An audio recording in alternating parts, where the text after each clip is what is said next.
Okay, that was Demon Slayer, Season 3, Episode 6.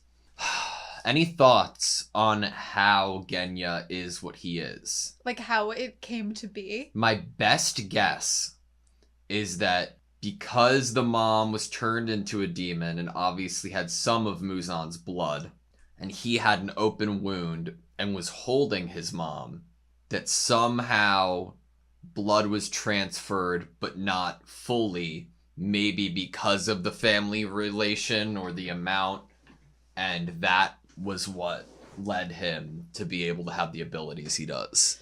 Well, Nezuko was also a survivor No. of a Muzan demon attack, right? But Nezuko's a demon, and I don't think Genya is.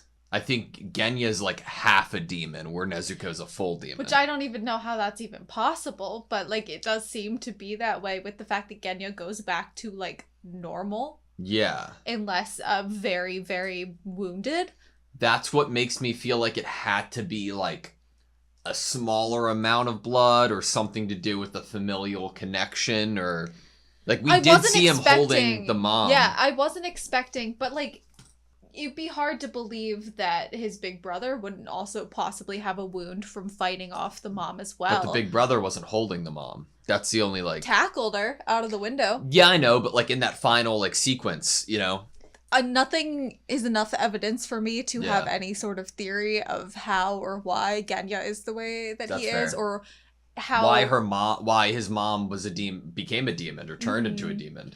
And also like how it works, how Genya's situation works and differs from Nezuko. I think it's because it's such a kind of new concept for us into season 3 of like Genya's existence and why he's not either just Nezuko, a typical demon that you need to kill, or a human, and that there's this almost new category that's being made that he fills that we don't really understand exactly what that is or how it happens. He used the term depleted, like in reference to his own like power, which is different than like a normal swordsman or demon slayer. I feel like I think depleted had to have had something to do with the ability. It almost sounds like a power-up, like you use the demonness as a power-up and then it's depleting and you're gonna go back to what, normal human? He doesn't have breathing techniques. If his head gets chopped off, he cannot regenerate his head, which we do know for these upper ranks that if there's some wonky rules, and so some of them and some parts of them can regenerate the head, but it sounds like for his case it has nothing to do with the Nichiren sword. It's just in general, which makes me feel like it's a very human half and half. Yeah, right? He can regenerate every part of his body except this very vital to the demon's part, but it's also very human at the same time because it doesn't need to be a Nichiren sword. Yeah. Very peculiar. Yeah. And it's a little bit odd to... I mean, if Genya was like a totally new character that we hadn't been seeing from the beginning, this would kind of seem like, wait, why are we now getting introduced to some other rule for the demon-human situation? Another category, if you will. And because Genya has been with us from Final Selection, it doesn't feel... like, well, pump the brakes. What are you doing right now? Why are you introducing this thing so late into this story and getting to know the characters? I'm also like, I like Genya a lot. I really I felt like I got to know his character a little bit more this episode, and I love him. So it makes me feel a little less like he didn't have to have a broken arm for that long after Tanjiro broke it, probably. Oh, yeah. He probably healed immediately. Like Maybe. Well, actually, we don't know when this happened to him. If it was back when the mother, then he was like that during Final Selection. That's my best guess. But that doesn't necessarily need to be the case. If his brother was a Hashira when he was in Final Selection, of course, he might have been just following in his brother's footsteps. Yeah. And then during his journey of, before he got to the Butterfly Mansion. Obviously, we can kind of gather from that little outro credit scene that by the time he was at the Butterfly Mansion when Tanjiro was, he wasn't eating any food, which I would say would be a marker that by then, at least, he had this new demon element. Yeah. So not sure where in the timeline it occurs. Yeah. I'd be really interested. I'm interested to know the logistics, like I the re- actual yeah. what is he? How did this happen? Because we got a flashback, and maybe some of it was evidence to give us the answer, but that's not what the point of the flashback was. You know what the flashback really did for me? It made me like try to rethink and reinterpret everything that we saw in regards to the Wind Hashira's interaction with Nezuko. Uh-huh. And it's like, okay, you know from your own life and personal experience, at least to you, as hard as it must be to accept that your family member is not themselves anymore, you have to do what you need to do to protect other people. Yep. And even though Nezuko's a different case, as we see, I can imagine that it would be almost impossible to accept that there would be a different scenario or a different case when you had to go as far as to kill your mother rather than try to save her. But doesn't that add in the question on if Big Brother even knows about Little Brother's demon thing? Yeah, it does. Because would the Wind Hashira have acted the way that he did there? Because what you could kind of connect to is, oh, maybe there's this jealousy aspect of you get to keep your family member alive and not kill them as they are a demon. You don't have to go through that. But also then the self-hatred or despair of being like, but what if my mother could have survived and could have ended up being like this kid's little sister? Yeah. And knowing that like you were the one that like ended their life and this kid didn't have to do that. Yeah.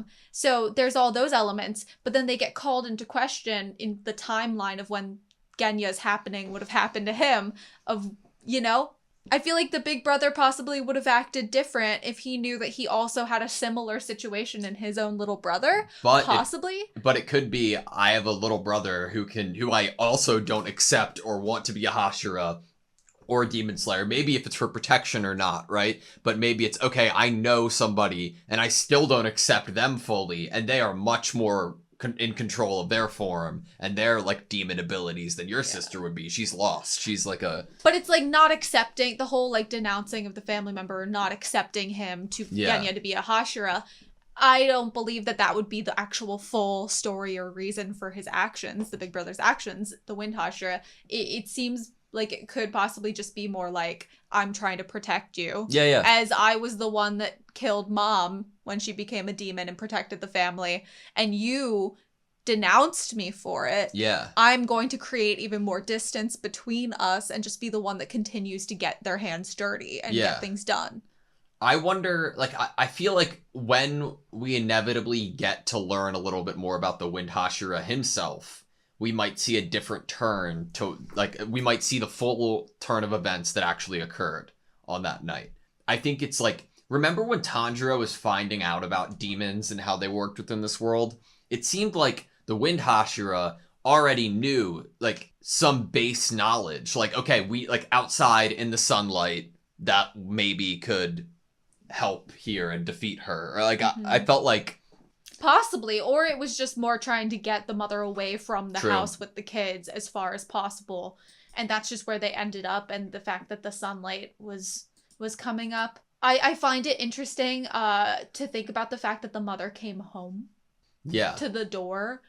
That's kind of like scary and creepy. Terrifying. Like it takes you to that level of, oh, in demon form, like, is it really that the first person you would want to kill if you can't control yourself are the people that you recognize the smell of? Yeah. It's like, I don't think that the mom was like always a demon based on the language, you know? It's just like... Well, this was the first time mom was out so late. Obviously, this happened with mom being out so late. Something came across some demon. It does open up some questions about what environment their mom was in terms of working. Probably in more danger because it sounded like mom had to work literal day and night in order to take care financially of her kids. Yeah, after her husband, piece of shit, abusive. I like that Genya was like, yeah, he got stabbed, he deserved it. Yeah. I was like... But I really liked the Wind Hashira. Like, I liked how he was just, like, staring out into space and was like, Genya, we need to protect our family. We need to, you know... And I understand why Genya said what he said to him, especially in the moment. You're a kid trying to process all this shit, right? And his first thought when this whole thing happens is that's a wolf. Yeah. It's so dark, he doesn't even realize really that it's his mom because he's not letting himself realize it until the moment that he's holding her and she's disappearing in the sunlight. Genya's brother's, like, potential to be able to be a kid and fight off a demon with a butcher's knife. And it being your own mom to protect your own family and you winning. What the fuck? Like, he must be one of the strongest Hashira. He's a Hashira. Yeah. No wonder he was able to do that. It seems like he definitely strong-willed, definitely determined. Gosh. Yep. That was obviously the main point narratively and the highlight of this episode. Yeah. Other than Little Demon Man. Other than Hantengu gets really small. That was definitely fun and creative, as I always find the demons get increasingly more like, oh my god, I wouldn't have thought of that, and just fun creativity in terms of like the creation of the demons, that it takes kind of a different thinking to be able to take them down and kill them. You know what it makes me worried of though? Like, I could totally see Tanjiro killing him. But at the same time, I'm like, we know a bit about Hantengu's personality. What if he levels up and goes the opposite direction? What if he snaps and is like, nah, I'm done with this shit. I'm not going to cry anymore. Absorbs his other emotions. Becomes bigger. Yeah. So I don't know if it's like, oh, maybe watching the intro is like bad sometimes in terms of like possibly knowing if a demon is actually dead or not. We get Mitsuri fighting Hantengu in the opening. I don't know, for this show in particular, I don't think that would necessarily be enough to confirm whether he would die or not. I think that the intro alone wouldn't. What makes me feel it is 6 episodes in. And it's too soon. It's like 2 upper ranks. And he is more powerful than Gyoko, I assume, because he's a higher rank, right? So it's hard for me to imagine that Hantengu will be defeated before Gyoko. I feel like what we're getting here is that it's gonna be a Hashira for both, and then maybe the help of, the other demon slayers, Genya and Tanjiro, Nezuko, in order to defeat both of these, just as it was in, season 2. And Genya even brings up, like, reminds Tanjiro, it wasn't just you that took down that upper rank. And then obviously we're seeing Genya and Tanjiro try themselves to do it by themselves. I have no fear when we get a little glimpse at Tokito and Gyoko. Like, I am I supposed to feel worried and scared? I don't know. For some reason, I have like an unfounded amount of trust in Tokito to survive this and like get out of there and figure it out. My only fear of that situation is the small chance that the only reason Tokito is going to break out of it is Kotetsu, and then Kotetsu gets hurt. I don't have any fear that Tokito is going to get hurt as of right now. My favorite part of this episode, though, is just Genya's character, man. I feel like he has this like initial hardened state about him that's of course reminiscent of Inosuke, but what really sells it for me is like every time he sees Tanjiro's warmth, it makes me like connect to the vision we got of what Genya was like as a little kid. And it's like that barrier kind of just breaks and snaps and crumbles so easily when he's met with that, which like, is still kind of reminiscent of Inosuke, because when those little bubbles happen when Inosuke's like, oh my god. But this is different. Like I like the nuanced take to it in this sense. I really like him. He's one of my favorite characters, I think. I'm really intrigued. I mean, still his weapons of choice and the combination is still super intriguing. Yeah. My last thing that I wanted to touch on was something that happens like literally in the first like minute or 2 of the episode.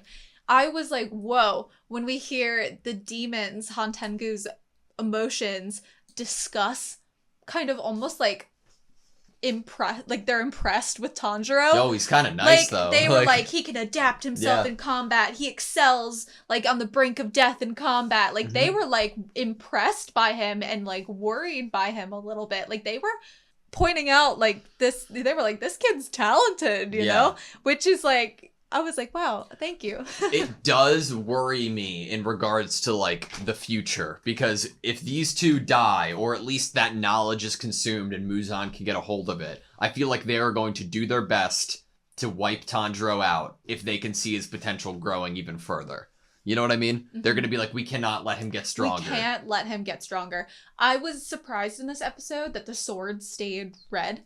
I know that it became red last episode with exploding blood from Nezuko, but I thought that was just a visual effect of exploding blood and like the flames taking over the sword. I did not realize that it had almost embedded itself in the sword.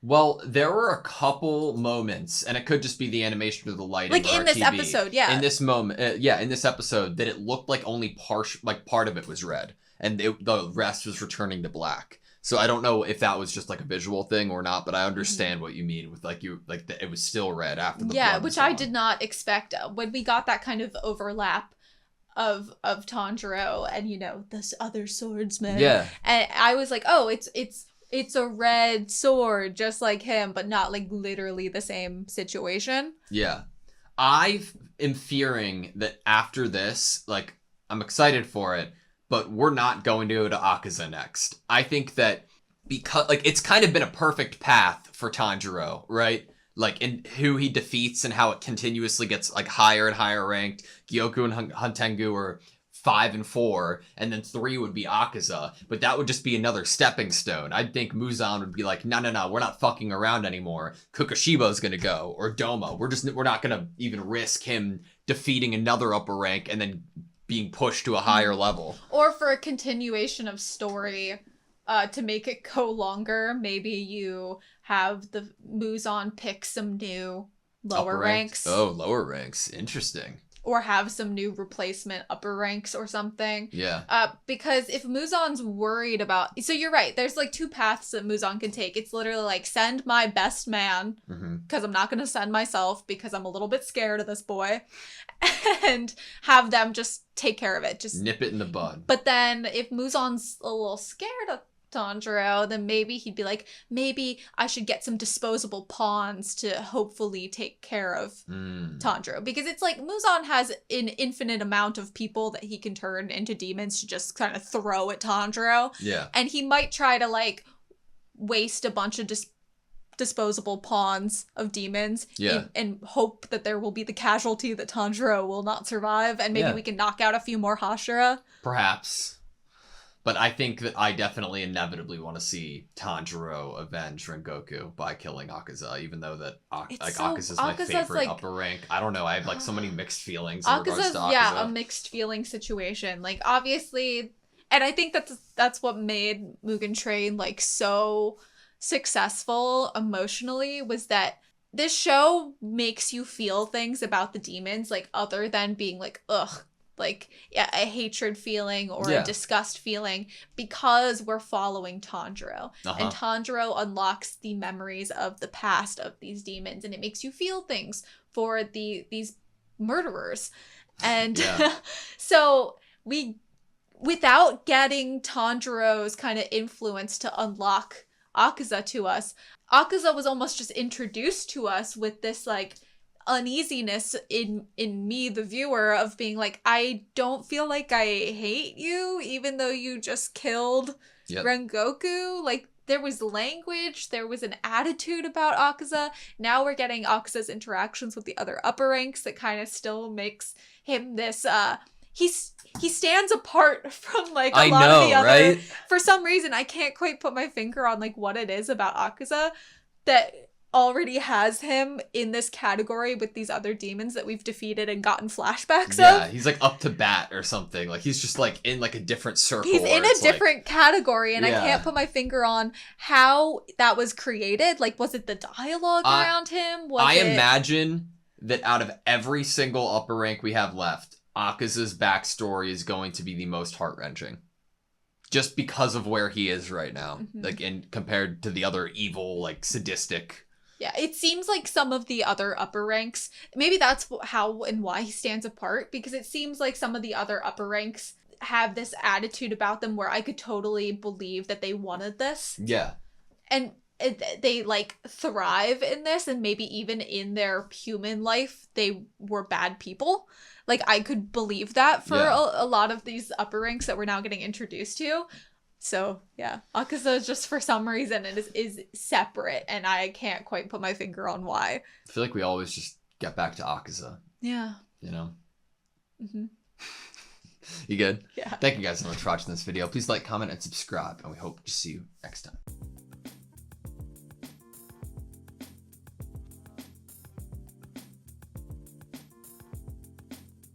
I did not realize that it had almost embedded itself in the sword. I did not realize that it had almost embedded itself in the sword.